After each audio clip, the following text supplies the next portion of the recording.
Hi everyone, it's Alex from Risk Academy, and today I wanted to do another rebuttal or another alternative video to some of the topics I saw on the Risk Doctor channel on YouTube. And this one is answering the following question: should risk management be delegated to risk professionals? And David Hilson said, of course not. Risk is everybody's responsibility. Well, I have a very alternative take. And to answer that question, I think we first have to get a few things straight.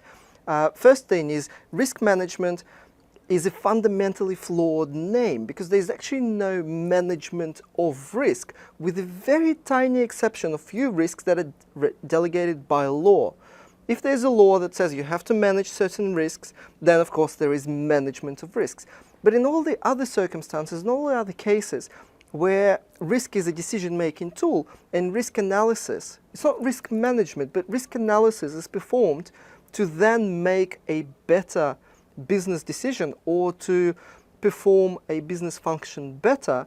That's what risk management is all about. So should risk management be delegated to professional risk specialists? And that's a wrong question, because there's no risk management to delegate. And in fact, if it's required by law, then risk management is kind of already delegated to risk professionals, because health and safety is looked after by health and safety professionals. And yes, safety is everybody's responsibility, and yes, everybody has to think about safety of their own and the other colleagues and public and clients and so on. But the actual risk management activities, the documentation, the analysis, the quantification, all that is done already by risk professionals. So even with the legal risks, they're already delegated to risk management professionals. But anyway, let's disregard that for a second, because we are always talking about risk management 2, not risk management 1. So risk management 2 is about integrating into decision making. So should risk management be delegated to risk professionals?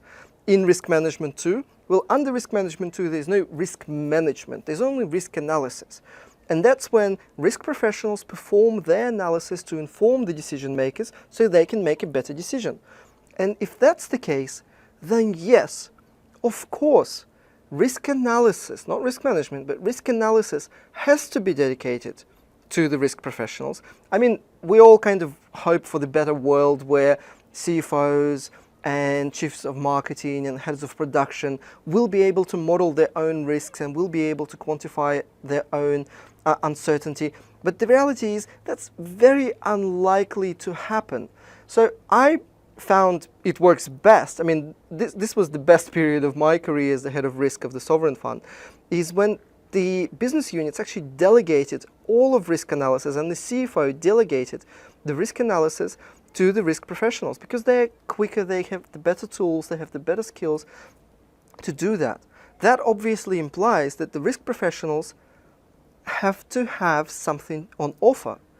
If all you can do is facilitate a discussion and color code boxes into red, amber, green, then you've got no value and there's nothing you can do to help the decision makers. If, however, you have proper mathematical skills, if you're able to model different scenarios, if you're able to model a decision, so later you can model the effect of uncertainty on that decision, then of course you have a lot of value to add. So should risk analysis be delegated to risk professionals? My answer is most definitely. Most definitely, because this is so much fun for risk professionals, and it actually creates a huge value for the business as well. I'm interested in hearing your thoughts. Do share underneath this video in the comments. Thank you and goodbye. And don't forget to subscribe to the Risk Academy channel on YouTube.